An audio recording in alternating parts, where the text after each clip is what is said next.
Welcome to Health Oddity, the show that strips away the jargon and hype surrounding all things health and fitness to help you live a long, strong and energetic life. Lining up at the bar this week, here's Peter Lant, Paul Bassett and James St. Pierre.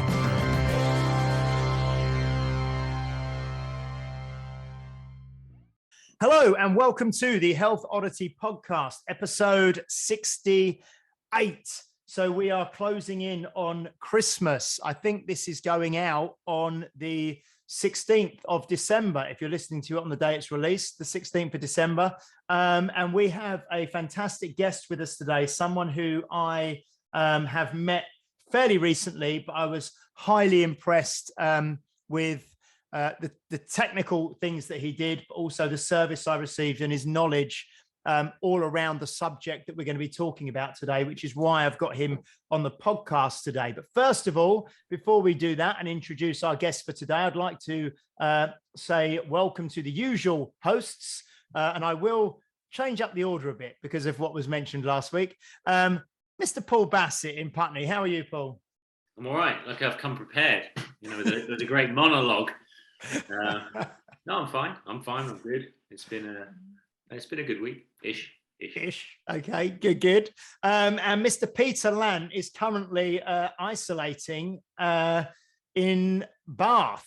He is. How are you doing, Pete? You okay? I'm doing all right. It's weird.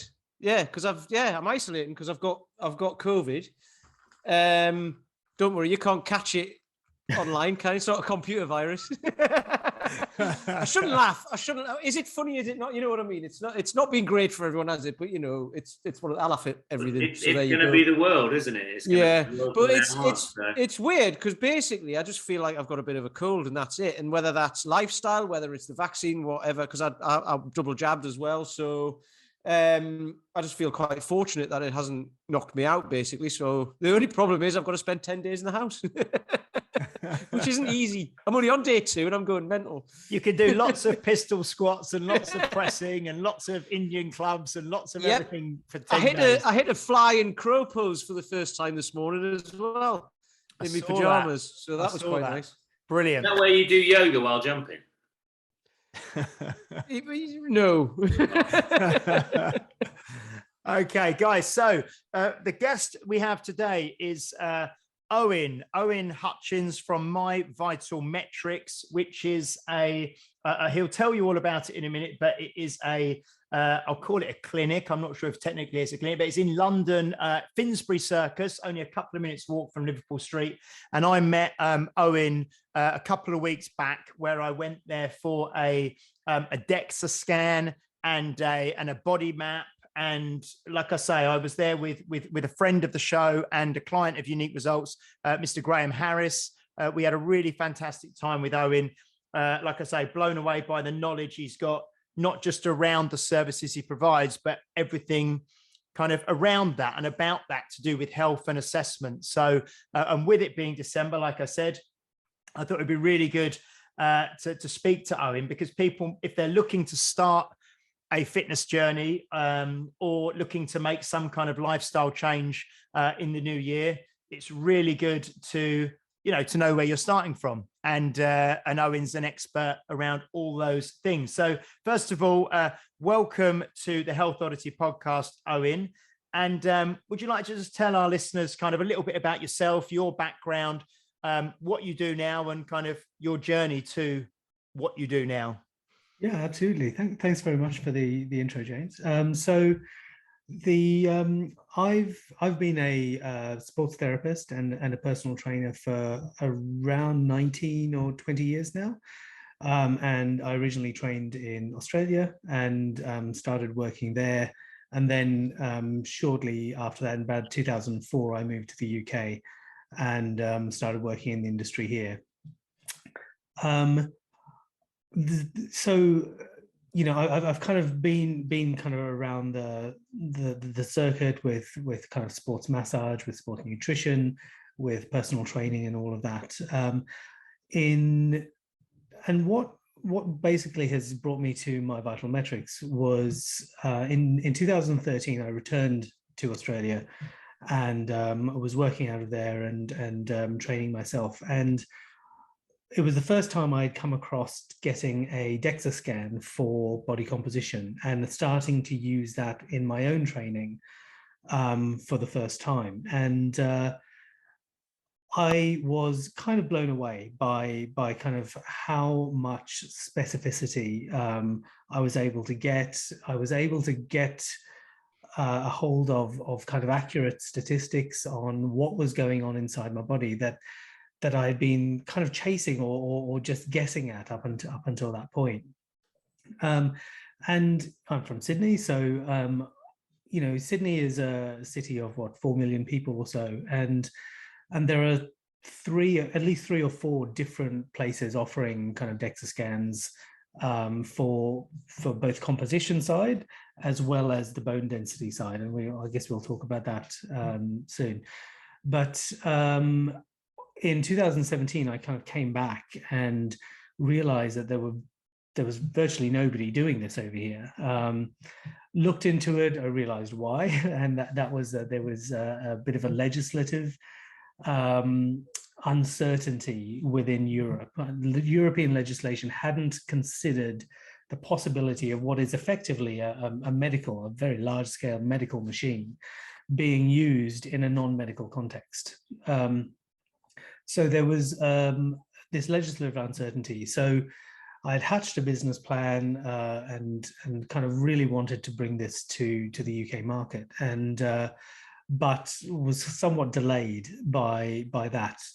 But in 2019, Public Health England happened to be finishing off a report, which they did in 2019, which addressed this specifically. Should body composition scans on a DEXA, not referred by a GP or anything, be allowed? And the conclusion they came to was that, yeah, I mean, it's absolutely fine. It's completely safe. Within some limits, we don't want to be scanning people every single day, but they concluded that it was fine. And so I kind of pulled the trigger on this plan to bring DEXA scanning kind of to the UK, to London. And from there, I actually kind of thought, okay, but I want there to be more than that. Like, there are so many more figures and statistics available that could really help people along their way. And so, through understanding and doing some research, I kind of found that, well, what you experienced, James, a 3D body scan made a really good complement to a DEXA in terms of getting like an actual 3D image, something that people can kind of really relate to, seeing themselves in from every angle, getting all of the circumference measurements at the same time. And then, for our more advanced scans, like the resting metabolic rate, kind of being able to measure directly something that a lot of people kind of throw around, things like, oh, I've got a fast metabolism, I've got a slow metabolism, being able to test that directly. And then, thinking more on the athlete side of things, our athletes do quite like the VO2 max tests and what that tells them. So in short, I hope that wasn't too much of a ramble, but that's kind of where I'm from and how I came to my vital metrics. And so we've been going since the beginning of 2020, and it's been great. It's it's a really great setup that you've got from experience of coming to see you myself. And I think, like you say, most people are familiar with, I mean, we can broaden the conversation out to, I suppose, kind of assessments and measurements and things that people currently do and how it might compare to, I mean, most people, or many people, certainly many of my clients now, have got these scales that are maybe in their bathroom or something that they stand on, and it gives it feeds back via Bluetooth to their phone, and it gives them like their weight and it often gives like a body fat percentage and maybe a hydration level and a visceral fat number and a muscle mass percentage, and you get all these stats from there. But I suppose, you can pick up those scales for less than £50, I suppose. And you were telling me, I know when we spoke, how much the DEXA scan machines cost when when you get them. So the degree of I suppose accuracy and of depth that you get from the DEXA scan. I mean, I was blown away with the fact that I think in general the bone density was good, the fat level was good, the visceral fat level was good. But you actually said to me, you need to have more, or I'd like to see you have a bit more muscle on your body. And there was a certain reading that I think mine was 19.3, and you said you'd like it to be over 19.8 for men. So that was really interesting feedback for me to think, well, I train quite hard, and have done for years and years. So, for people who maybe don't, or, am I doing something wrong, or can I do something better? So I think that it was in that kind of consultation period with you after we had the scans that I got loads of value with you actually breaking down the figures and telling me what they actually mean. So, I mean, just for people listening at home, what is the, these machines that people usually use at home and may get for, how accurate are they? What value do they have? If you kind of can give us your opinion on that. Yeah, so the fundamental technology that they all work off is called bioelectrical impedance, and the science behind that is very simply it runs a current through your body through the 2 points that you are attached to the machine. So sometimes that's, if it's just a standard scale, that's your 2 feet, so it'll run a current up one leg and down the other. Some of the more advanced ones, a couple of 100 pounds, will have a little handhold as well. So, and then it's able to run a current kind of, up one leg, through one hand, down one leg, through the other hand, all of that kind of stuff. What it's doing is it's measuring how much that current is impeded. So how much of the current makes it to the receiving sensor. And the idea behind that is simply that muscle is wet tissues and will conduct the electricity. Fat will not. So that's all it's doing. The more fat you have, the more of the current gets impeded, and therefore the machine is able to sort of say, okay, well, only this much of the current got impeded, made it through to the sensor. So therefore, this person's at this kind of body fat level. The way that they've constructed the science is by taking readings and cross testing these people on a DEXA machine. So this is what they say about all of these things, is that they are cross-calibrated to a DEXA. The difficulty comes in that our things like our hydration level can massively affect the amount of that electricity that kind of passes through. So even the tests for which kind of there has been some scientific data to sort of say, okay, it's not too bad.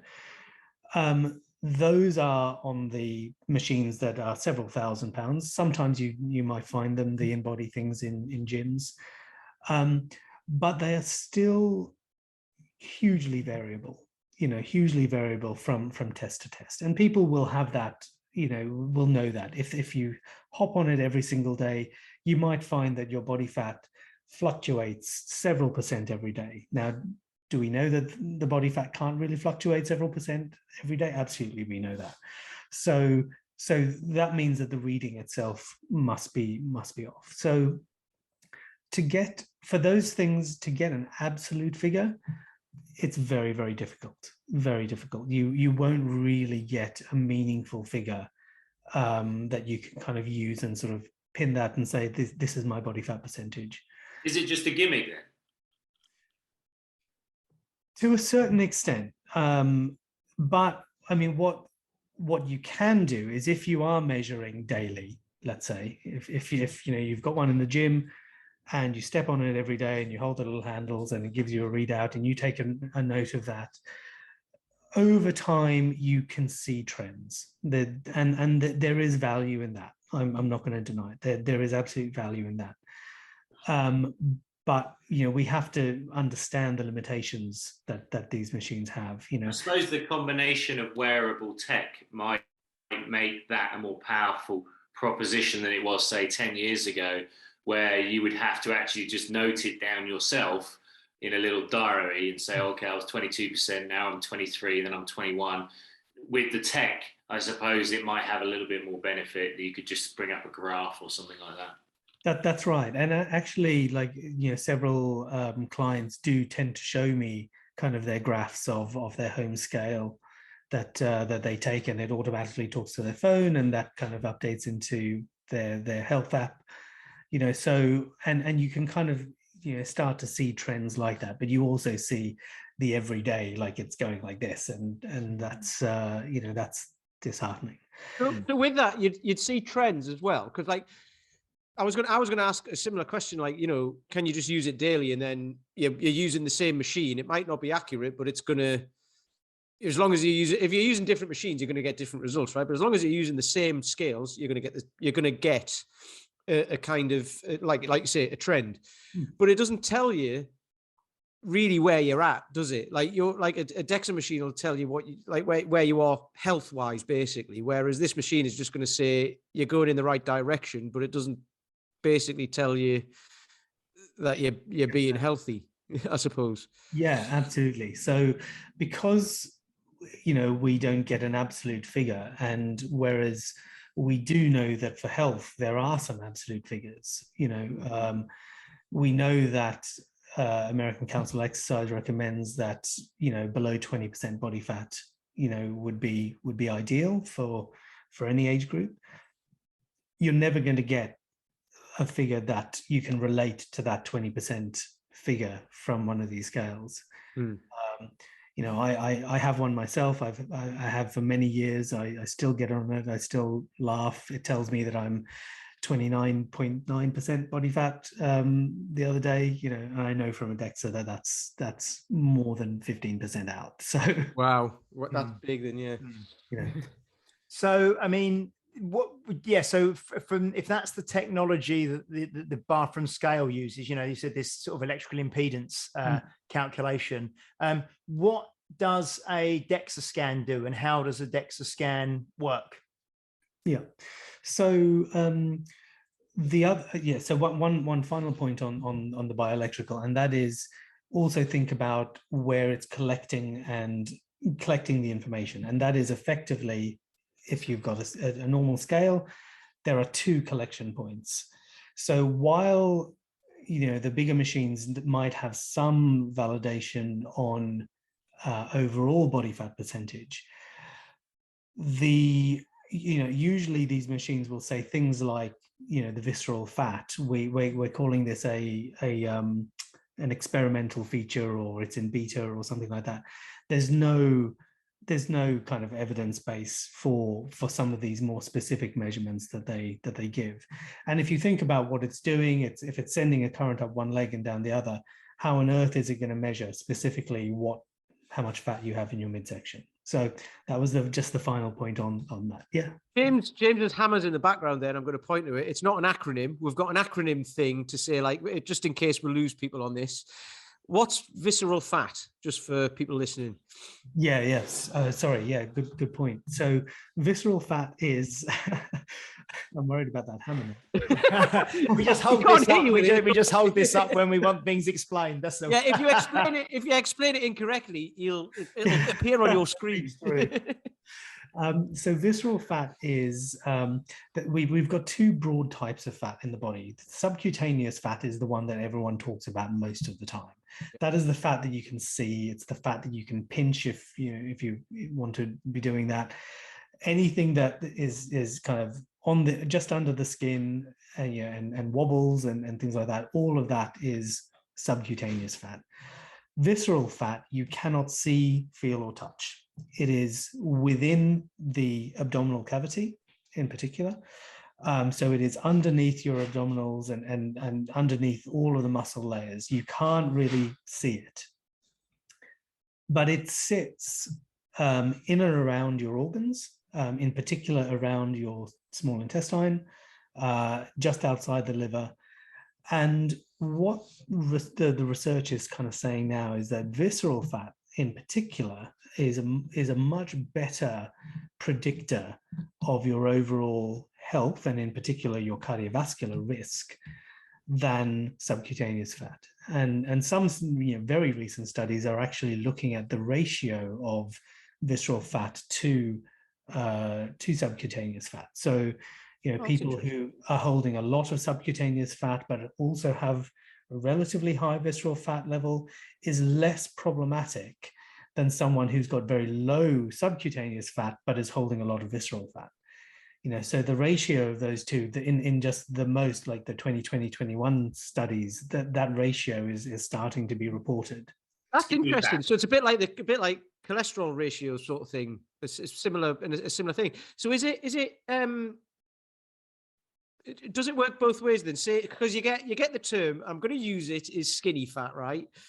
But you get that term, so people can look like they're not overweight, but they've got a lot of visceral fat. So there could be health problems down the line with that. Mm-hmm. What about the other way around? Can you have not loads, but can you have more subcutaneous fat and less in a small amount of visceral fat? Can that happen? Absolutely. Okay.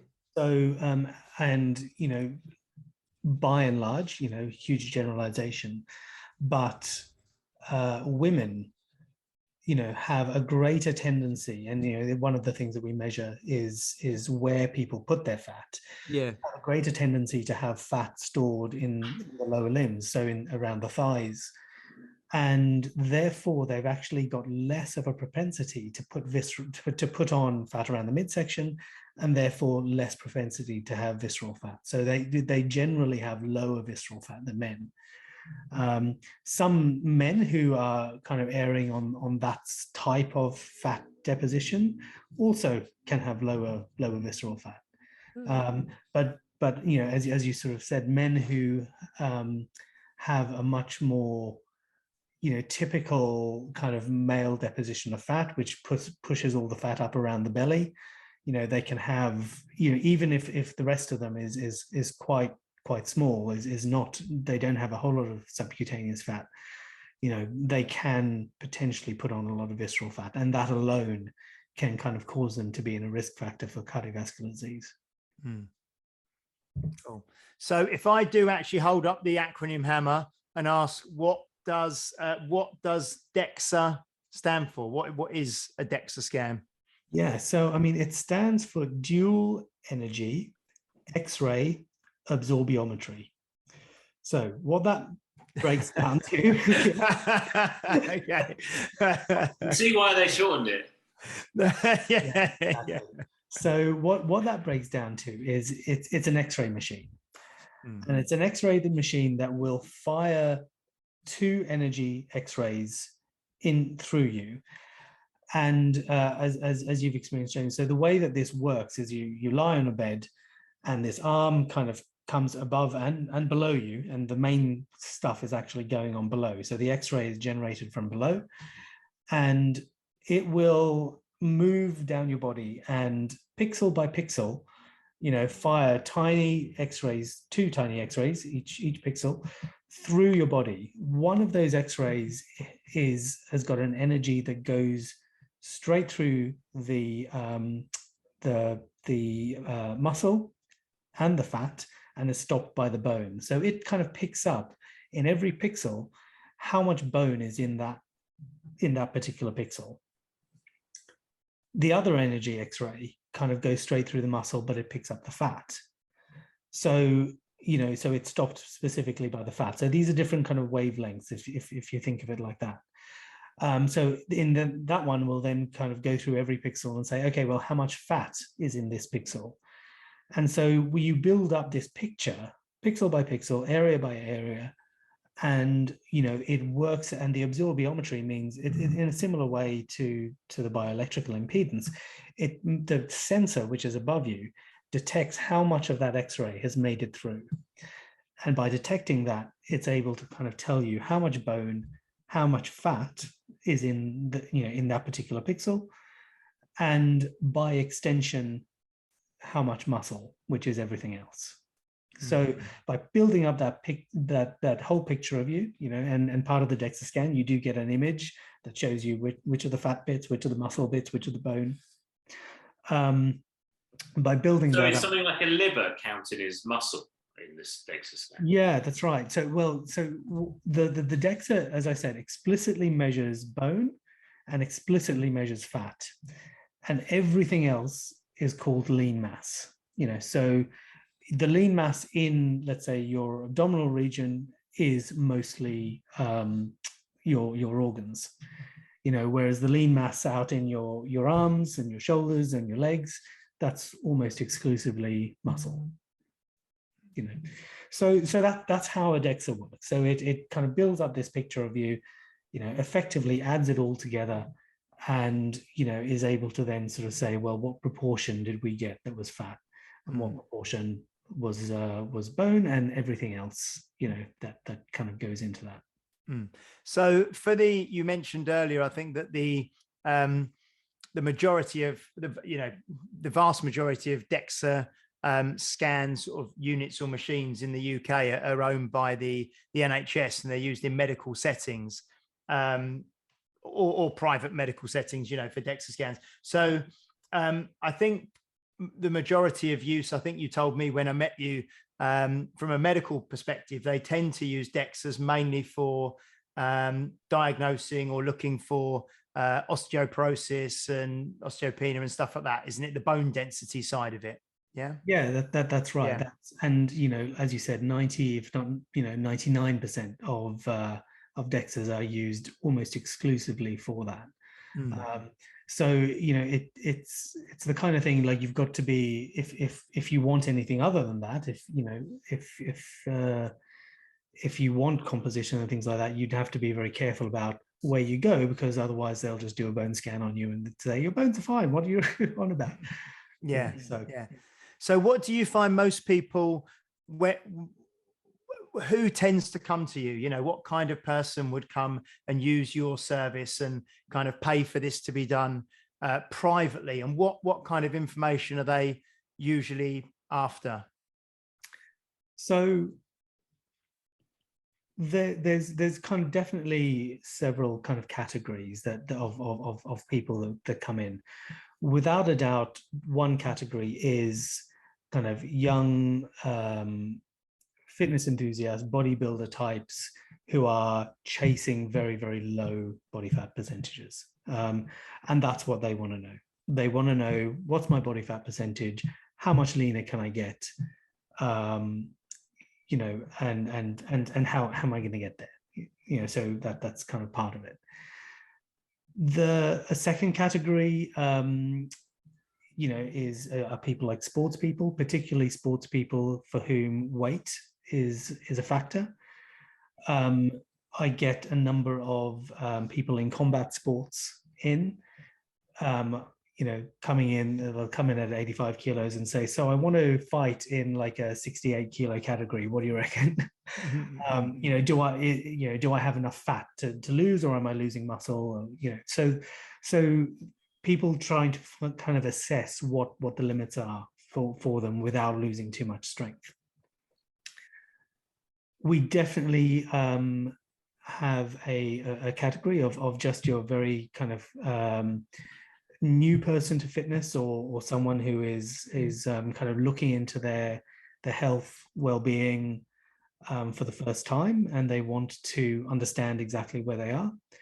The level of data that you get from a DEXA scan goes kind of well beyond what kind of doctors can kind of tell you as far as compositions goes. Of course, essential stats like cholesterol and blood sugars and things, these are also incredibly important factors for all of that. But for understanding things like visceral fat, there's literally no way other than a DEXA scan to get an assessment of your visceral fat. And unless somebody does that for you, you don't really know. It is just guesswork, and just more generally, anyone who is looking into starting a fitness regime for the first time, or about to undertake some kind of transformation or something along those lines, they sometimes are referred by their personal trainer to sort of say, look, it'll be really good for you to sort of see how effective this training is, to get a measurement before and after. So it's a number of different kind of categories of people, really, and they're all after quite different things. So what do you, based on this kind of potentially quite far-reaching populations of people, I'm sure you see young and old, and male, female, etc., and very athletic to the unathletic. What are you looking for? What are the markers that you are suggesting should fall within the norms, that should obviously some athletes are looking for extremes, so someone like a bodybuilder, I'd be interested in how lean can you go, because some of them walk on stage and they can't even walk properly because the soles of their feet have no fat on, so they can go very extreme. But how are you advising people? What are you looking for specifically in order to do your job? Yeah, so excellent question. So the number one figure that I think a lot of people come in looking to find is the body fat percentage, because they may have read somewhere or seen somewhere some basic kind of ideas of what body fats should be. However, the number one figure, and this is what I kind of picked up with you, James, the number one figure that I tend to look for first, and even more so as a person gets older, is what's happening with their muscle mass. For what I've found through experience is that a higher overall level of muscle mass, if someone's looking to make changes in their composition or in their life, or they want to feel stronger, all of that kind of stuff, the overall level of muscle mass is a really good predictor of, if they want to make big changes, how successful are they going to be with those changes? And even if they don't want to make big changes, and they want a predictor of how well and strong and energetic they're going to kind of feel, over the next 10 years, 20 years, tracking that muscle mass is really important. And that's actually probably the number one thing that I kind of look at. How do you, so it's a little one that's just got me in my head, because the amount of YouTube videos that pop up about natty or natural, natty or on steroids, you must see with those populations, particularly the more athletic and maybe the less regulated, sports like bodybuilding, where you get insane amounts of muscle mass. Yeah. So how are you dealing with that kind of data? Because that's going to throw you, because you're going to see very high levels of muscle mass with people who are on steroids or in testosterone, things like that. So how are you interpreting that kind of data? Well, as far as interpretation goes, the main figure, the one that James quoted is a lean mass index, sometimes called the fat-free mass index. And it's a measure, if you know anything about BMI, so BMI is measured in kilograms of your weight divided by your height squared. The fat-free mass index or the lean mass index is the same thing, but only counting your lean mass, so only counting your muscle. So when I see a fat-free mass index or a lean mass index above, 26, 27, I sort of start to kind of go, what's going on here? Like most people would not be able to put on that kind of level of mass for their height, just because the body has its own kind of limitation factors that kind of come into play with not putting on too much muscle. But funnily enough, when it comes to things like steroids, like I occasionally get people in who are very lean, massive amounts of muscle, but visceral fat is actually quite high, way higher than one would expect. Now testosterone and its effects on visceral fat, the fact that men tend to put fat on around their midsection, it is kind of one of the kind of impacts of testosterone. So someone who kind of comes in really, really lean at 7%, but their visceral fat is quite high, the antennas certainly go up, and it gets mentioned. But it's not about judging them. It's about kind of relaying the stats, relaying the impact that they might not be aware of. It's funny you say that. Like, I'm not trying to wind anyone up or anything like that, but it's not about like judging people and stuff like that. However, on Instagram and stuff like that, that's what people think a healthy physique looks like, don't they? And it's banded around like, if you look like this, you're going to be really healthy. And it's like, well, it's not necessarily the case, is it? So I just wanted to put that out there. Well, that's that'll sort out the troll on YouTube who said we're just an average guy. What they don't know is what's going on inside. No, that's exactly. Where the real performance is. So and he'd be like, actually, yes, that's I'll listen to that, he won't listen. So Owen, I just wondered for most of our listeners, they're kind of people, probably over 40, over 50, interested in leading a more sort of healthy, energetic kind of life, more active and that sort of thing.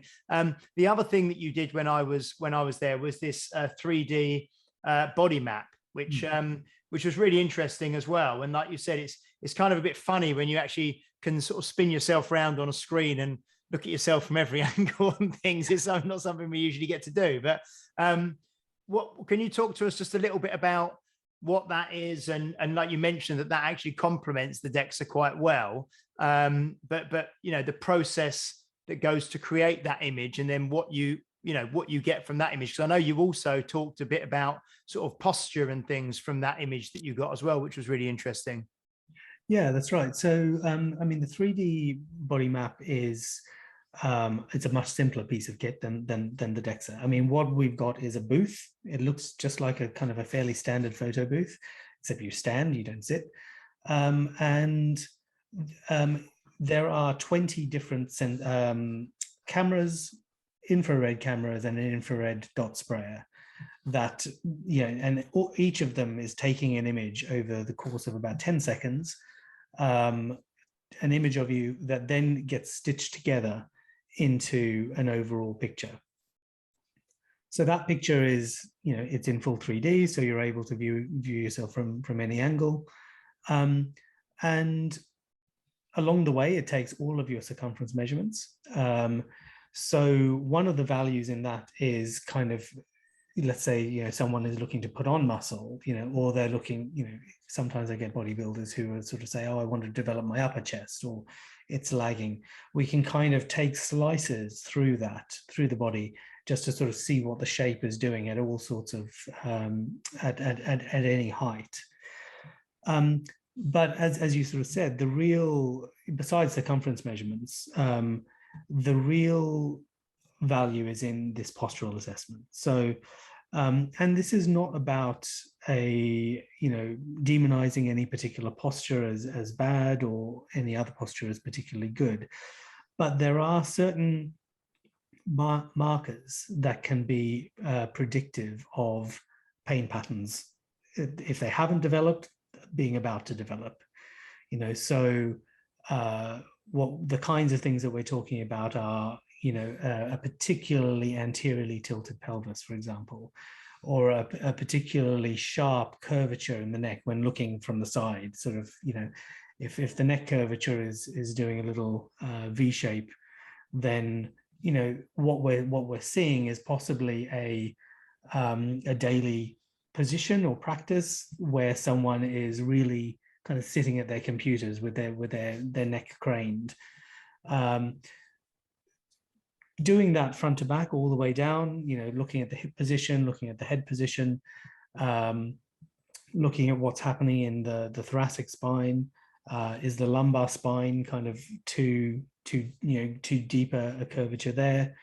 All of these things we were able to see just from someone kind of standing still for a moment and then being able to kind of snap that and look at it from any angle.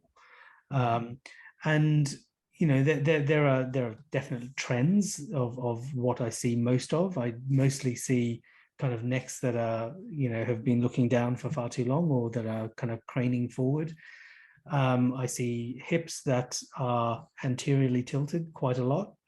So just quickly, Owen, if you can just explain to everyone what you mean by anteriorly tilted hips. Yeah, so if you imagine your pelvis as kind of holding, like, a glass of water in the middle of it. The pelvis is a round cage.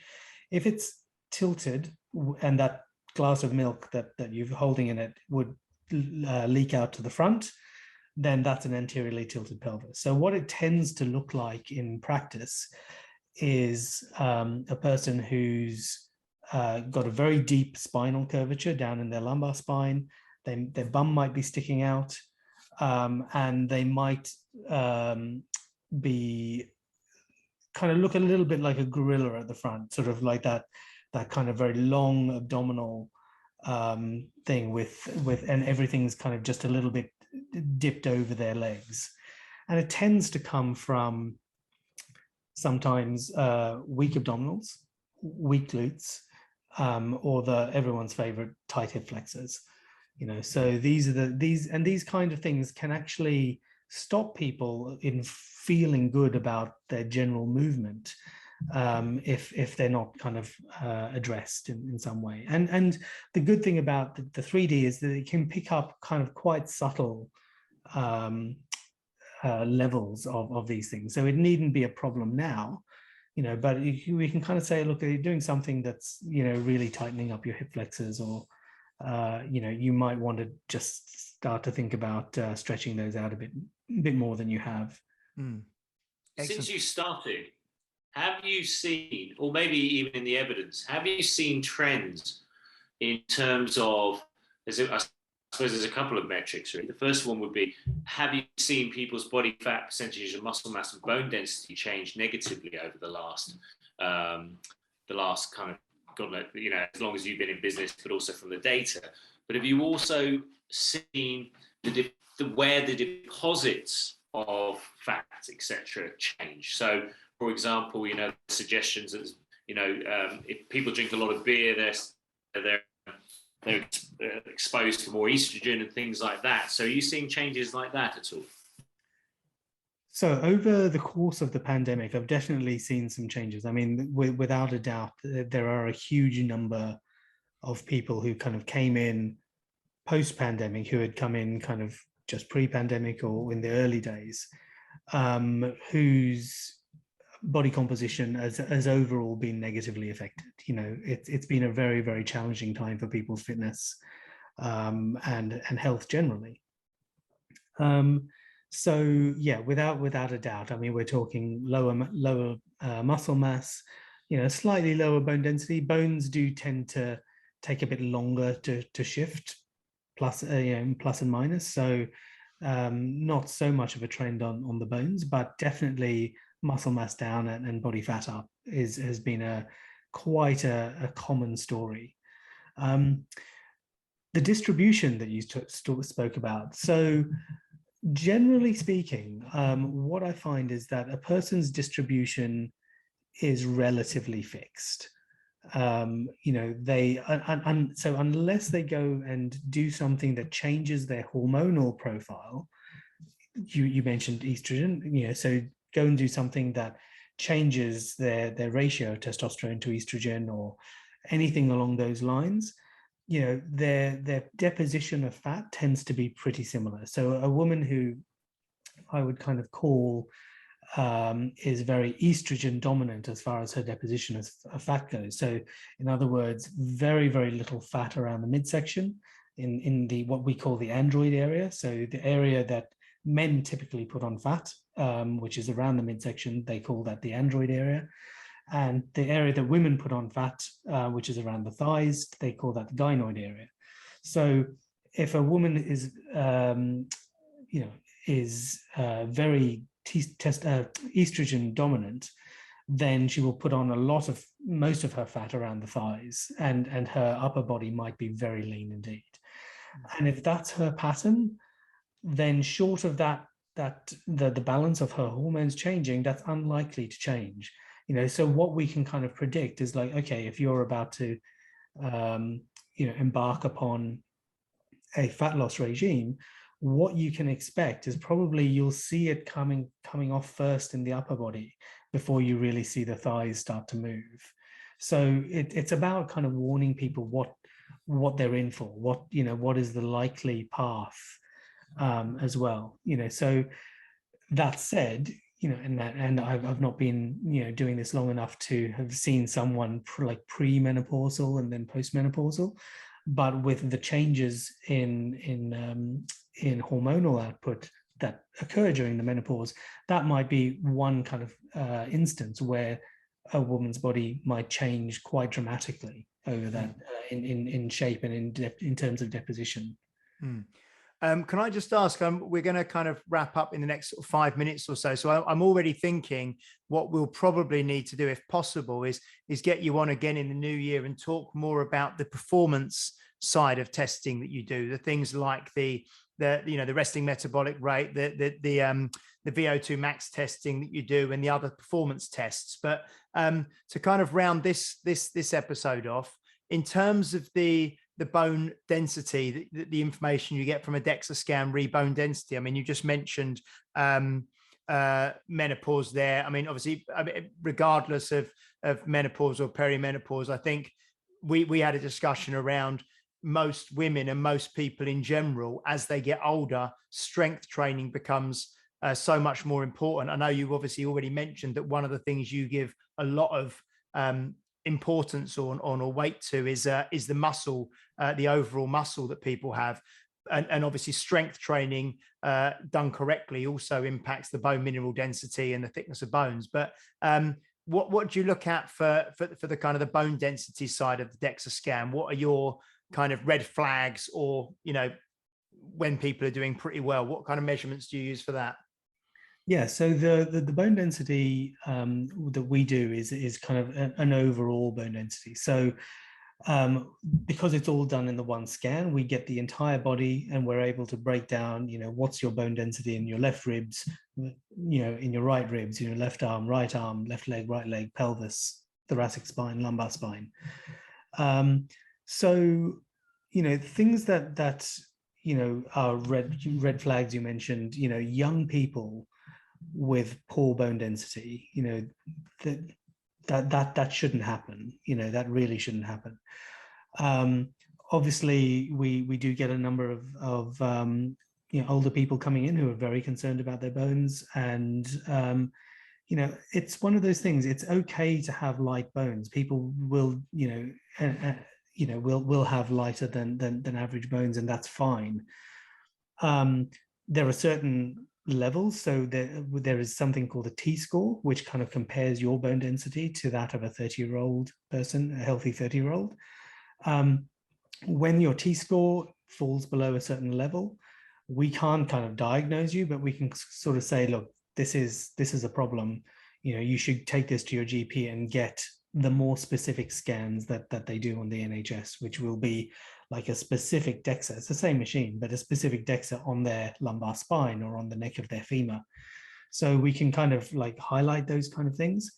But for anything less, like if someone's just got lighter than average bones, exactly as you said, resistance training makes a huge difference. I have seen someone's bone density come up 6 or 7%, and their T-score go from in what would be called osteopenia, so the thinning of the bones, not quite osteoporosis, which is the worst, but a thinning of the bones. They've taken it from that to pretty much average bone density over the course of a year, just through for the first time, picking up some weights and doing some resistance training. So it's really valuable on that front.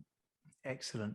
I think, like I say, we are a little bit pushed for time now, and if you're happy to, Owen, we would love to get you back on, because this has been it's actually been a lovely conversation, to be honest. It's been nice to listen to you talk and to ask you questions, and yeah, like I say, to dive into more of those performance specific tests that you also do. But Pete, do you have anything you'd like to say, or any questions for Owen before he goes? Well, I haven't got any questions because that'll keep us going, won't it? But I have, but I'll ask them on the next one. Yeah. But no, I've learned loads there. I found that really interesting, and this is good, because this is a thing that a lot of people ask about and then don't listen anyway. They'll ask about stuff like you say, like the home scales and all that. Are they any good? And you'll say, well, not really, but they'll go and get them anyway, just because it makes them feel better and what have you. And people like to spend money, don't they? But yeah, I think that's really interesting. The muscle mass thing, is huge. I listened to Tracy mentioned after the podcast last week about Mark Rifkin's lecture on sarcopenia, which I'll have in podcast world last week. I'll have put that in the notes. But I watched it and it's brilliant, and it's a big deal because it happens to everybody, right? Well, it does, but it doesn't have to, if you know what I mean. So like strength training and what have you is just all around good for you, isn't it? And we know that. And people are worried about bulking up, aren't they? And becoming like Arnie and what have you. And it's like, yeah, well, I wouldn't worry too much about that. Just start lifting stuff, you know what I mean? So and obviously the bone density that comes with that as like a byproduct, and then possibly, like we talk about this all the time, and possibly the lifestyle change from just thinking like, actually, do you know what, this makes me feel a bit better, I might go a little bit further down the rabbit hole. So it's been really good though. I've learned a lot today. That's it's interesting. I'll be able to explain a little bit more clearly to people, you know, what actually really matters. You know, Nice. so thanks for that, Owen. That's been great. Excellent. Paul, for yourself, anything you'd like to say in conclusion? I get a lot of questions about bulking up, but I always kind of say it's a bit like, you know, that scene in Austin Powers where the steamroller is going really slowly towards the henchman. There's plenty of time to get out of the way of bulking up. Yeah. You know? it's just so slow, you know. Yeah, I mean, the amount of kind of pain and suffering that those bathroom scales cause people, you know, it's nothing quite like a measuring tape when it comes to things like that. And I do see the value of something like the body fat percentage and muscle mass and bone density. If you're going to make judgments about or you're going to make decisions about the effective route whether you're on an effective route or not, or the best route for you, you've got to do it properly, because otherwise you're just working on bad knowledge and bad data. And there's nothing worse than bad data, because we make bad decisions with bad data. So, you know, I think it's great to hear your perspective. And I think because you're seeing such varied populations, you're going to be able to see what works. Because ultimately, the body is not going to lie. You know, there's going to be more muscle mass if someone is strength training. There's going to be high levels of body fat percentage based on sedentary lifestyles. And you'll be able to just prove, and you'll be able to say, look, it isn't just your metabolism. It isn't just this. It isn't that. You know, your actions are actually having something real. They're having a real life consequence. And we can see it. And we have the evidence to back it up that it's true. Because otherwise, I mean, I've had clients on the phone times going, I'm up by 5%, it's all going wrong. I'm like, you know, just calm down, you know, just make sure you've gone to the toilet or not eaten a meal or drunk a pint of water or something like that. So, but look, I mean, I'd be interested to get one of these things. I'm in London as well, so at some point I better go in lean, otherwise I'll just get annoyed. I better do some work. But yeah, I mean, on that measurement, like it's just, you know, we can't scan anyone more than like more frequently than 8 weeks apart. So and usually I recommend 3 months is a good time. So for a lot of people, it's a little bit freeing to know that there will be a check-in, you know, but it frees them from the day-to-day panic of, oh my God, I'm up half a kilo, you know. And that's, you know, that, as we know, you know, we need to try and get people to let go of those fluctuations, because there are 500 things that can happen in the body that can affect all of that. So, Owen, before we go, if people want to find out more about you and what you do, and they're based, you know, somewhere near London or the Southeast, or just people are interested in the information you put out around assessments and scans and that sort of thing, how can people find you and follow what you're doing? Yeah, so I mean, we've got all of the information on all of the scans that we've got, and all of those coming up on our website, which is myvitalmetrics.com. That's all one word, myvitalmetrics.com. We're pretty active on our Instagram page as well, which is it hashtag myvitalmetrics? At myvitalmetrics. myvitalmetrics. Yeah. And yeah, so between those two, those are probably the best ways to get in touch with us, or to find more information. Excellent. And then obviously people that, you know, I've been to see Owen, and people that I work with at Unique Results and things, we're going to be setting up a kind of a partnership with Owen and getting people involved who want to to get those scans done. And obviously, like you say, Paul is in London as well. I'm sure Paul will come by and see you as well. So I just want to say thank you guys to everyone who's been listening. We are coming up to the end of the year. Next week is it'll be Christmas Eve next week. And we're going to have a special episode just with Peter, Paul and myself discussing all things festive and Christmassy. And then I think we've got someone else lined up for New Year's Eve to take us into the next year. And like I say, we will get Owen back on because I think that's, there's so much there that we can talk about the performance side as well. So thank you. If you've enjoyed the episode or what we do in general, please do share, like, and subscribe to the Health Oddity podcast.